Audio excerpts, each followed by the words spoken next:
Hello students, welcome back in my YouTube channel Pathak maths. तो आज मैं लेकर के आया हूँ NCERT क्लास 7th मैथमेटिक्स, जिसमें से चैप्टर हम 8 की बात करेंगे। तो सबसे पहले अगर हम बात करें चैप्टर के नाम की, तो चैप्टर का नाम है कंपेयरिंग क्वांटिटीज। कंपेयरिंग क्वांटिटीज मतलब क्या है?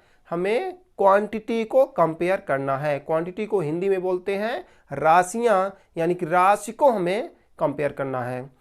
तो इस चैप्टर में मेन जो चीज़ें आने वाली हैं हम उसकी बात करेंगे।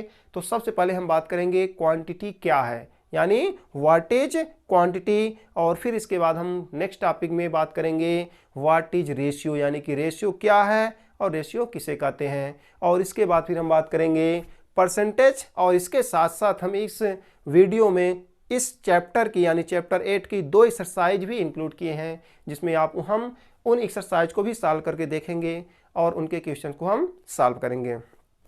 तो चलिए, अगर हम सबसे पहले अपनी बात को स्टार्ट करें तो हम बात कर रहे हैं क्वांटिटी क्या है। क्वांटिटी क्या है मीन्स व्हाट इज क्वांटिटी। तो अगर हम क्वांटिटी की बात करें तो यदि हम किसी भी प्रकार की चीज को संख्यात्मक मान दे सकते हैं, यानी जिसे संख्यात्मक मान दिया जा सकता है, उसे हम क्वांटिटी यानी कि राशि कहते हैं। If something can be written as a number, मेरी बात को फिर से सुनिएगा, if something can be written as a number, यानी कि यदि किसी भी चीज को हम संख्या के रूप में लिख सकते हैं तो वो हमारी क्या कहलाएगी? क्वांटिटी कहलाएगी। तो चलिए, जैसे मैंने कहा कि मेरा वजन 46 किलोग्राम है, मेरा वजन 46 किलोग्राम है, तो ये 46 क्या होगा? क्वांटिटी होगा। 46 kg हमारा एक क्वांटिटी हो गया। और मैंने कहा कि मेरी हाइट 5.2 इंच है, सॉरी फीट है, तो यहाँ पर ये 5.2 क्या होगा? हमारा क्वांटिटी होगा। तो इस प्रकार से हमने क्वांटिटी की बात की। और इसके बाद हम थोड़ी सी बात करते हैं अब रेशियो की। तो रेशियो क्या होता है? तो according to the name of chapter, यानी चैप्टर के नाम के अनुसार इसमें हमें कंपेयर करना है क्वांटिटीज को। जैसे कि मेरे पास 2 क्वांटिटी है और हमें उन्हें कंपैरिजन करना है, यानी कि उन्हें कंपेयर तुलना करके बताना है कि कौन इसमें से छोटा है और कौन बड़ा है। तो जब हम 2 क्वांटिटी को कंपेयर करते हैं तो कंपेयर करने के मुख्यतः 4-5 तरीके होते हैं, जिसमें से अगर हम फर्स्ट नंबर की बात करें तो फर्स्ट नंबर होता है ऑब्जर्वेशन मेथड। यानी कि अगर हमारे पास कुछ ऐसे फिगर बने हुए हैं तो इन्हें हम सिंपली ऑब्जर्व करके भी बता सकते हैं इसमें से कौन छोटा और कौन बड़ा है। तो कंपैरिजन करने के 4-5 मेथड होती हैं, तो उसमें से हम कुछ मेथड की बात करते हैं। इसके बाद फिर अगर हमारे पास क्वांटिटी होती है तो क्वांटिटी को हम सबट्रैक्ट करके भी देख सकते हैं कि इसमें से कौन छोटा और कौन बड़ा। और इसके साथ साथ अगर हमारे पास क्वांटिटी है, जैसे हम एग्जांपल ले लेते हैं, अगर मैंने कहा कोई बच्चा मैथ में पाया है 26 नंबर और कोई पाया है 35 नंबर, हमारे पास ये 2 क्वांटिटी हैं, एक लड़का पाया है 26, एक पाया 35 नंबर। 2 क्वांटिटीज़ को हमें कंपेयर करना है। तो कुछ चीज़ें ऐसी होती हैं जिनको हम ऑब्जर्व करके बता देते हैं कि ये छोटा है या ये बड़ा, यानी कि तुलना कर लेते हैं। इस यहाँ पर हम इनको अगर कंपेयर करना चाहें तो जब हम 26 को 35 में सबट्रैक्ट करेंगे या फिर 35 में 26 को हम सबट्रैक्ट करेंगे, तो ये कंपैरिजन करने का एक नया तरीका, जिसे हम बोलते हैं कंपैरिजन बाय सबट्रैक्शन, यानी कि सबट्रैक्ट करके हम रिजल्ट को पाते हैं कि इनमें से कौन छोटा और कौन बड़ा है। तो फिर जो हमारा यहाँ पर आंसर आएगा -9 और यहाँ पर आएगा +9। तो यहाँ से भी हम बता सकते हैं कि कौन सा छोटा है और कौन बड़ा है। तो ये कंपैरिजन करने की सेकंड मेथड यानी होगी आपकी सबट्रैक्शन मेथड। और इसके साथ भी बात करें कंपैरिजन करने की थर्ड मेथड, यानी जिसे हम बोलते हैं डिवीजन मेथड।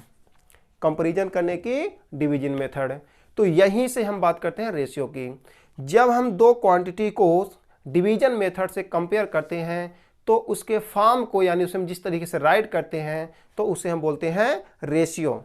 यानी कि रेशियो की अगर हम डेफिनेशन की बात करें तो when we compare 2 quantities by the division method then we obtain ratio, यानी जब हम 2 राशियों को भाग वे से तुलना करते हैं तो हमें रेशियो प्राप्त होता है। चलिए कैसे देख लेते हैं। तो हम 26 26 को एक बार 35 से डिवाइड करेंगे और एक बार 35 को हम 26 से डिवाइड करेंगे। इसे हम डिवाइड करेंगे तो इस तरीके से भी लिख सकते हैं, यानी कि 26/35, और इसे हम राइट कर सकते हैं 35/26। फिर इसके बाद इसे हम लिख सकते हैं 26/35, और इसे हम लिख सकते हैं 35/26। तो हमें यहाँ पर क्या मिलता है, रेशियो। तो इस प्रकार से हम क्या कहेंगे कि जब हम क्वांटिटी को डिवीजन मेथड से कंपेयर करते हैं तो उसे हम क्या बोलेंगे, रेशियो बोलते हैं। तो चलिए हमारा नेक्स्ट टॉपिक क्या है, परसेंटेज। तो हम परसेंटेज की बात करते हैं।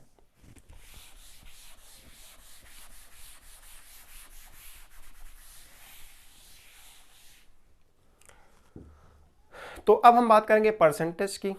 तो परसेंटेज जो है एक वर्ड परसेंटम से लिया गया है।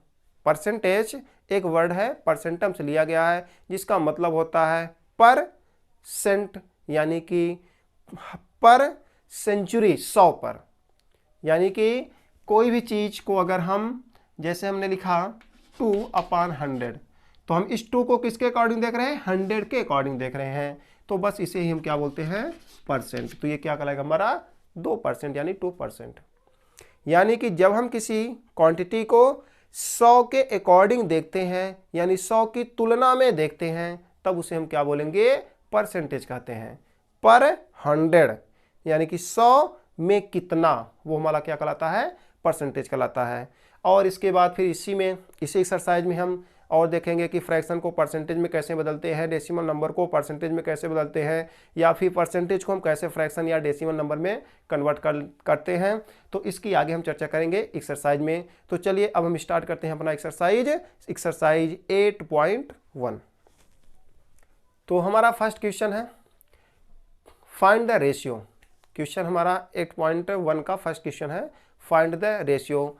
और क्वेश्चन उसमें फर्स्ट नंबर दिया है 5 रुपीज टू 50 पैसे। ये हमारा क्वेश्चन है।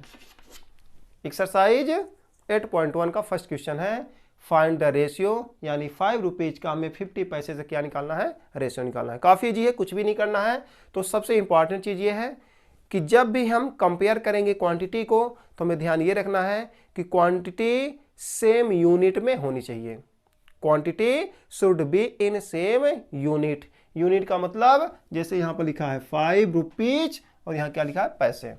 तो जब भी हम कंपेयर करेंगे, और वैसे सिंपल सी बात है कि जब हम कंपैरिजन करते हैं तो ध्यान रखते हैं कि यूनिट सेम हो, या फिर अगर हम ब्रांड की बात करें तो वो सेम होना चाहिए। जैसे अगर हम बात करें नॉर्मली एक टीचर की हम एक स्टूडेंट से कंपेरिजन कर दें, एक स्टूडेंट का कंपेरिजन अगर हम टीचर से करते हैं, तो यहाँ पर हम किसी भी डिस्कस पे नहीं निकल सकते हैं कि इनमें कौन होशियार है, क्योंकि टीचर का कंपैरिजन टीचर से हो सकता है और स्टूडेंट का कंपैरिजन स्टूडेंट से होगा, तब जाकर हम कहेंगे कौन ब्रिलियंट इनमें से है।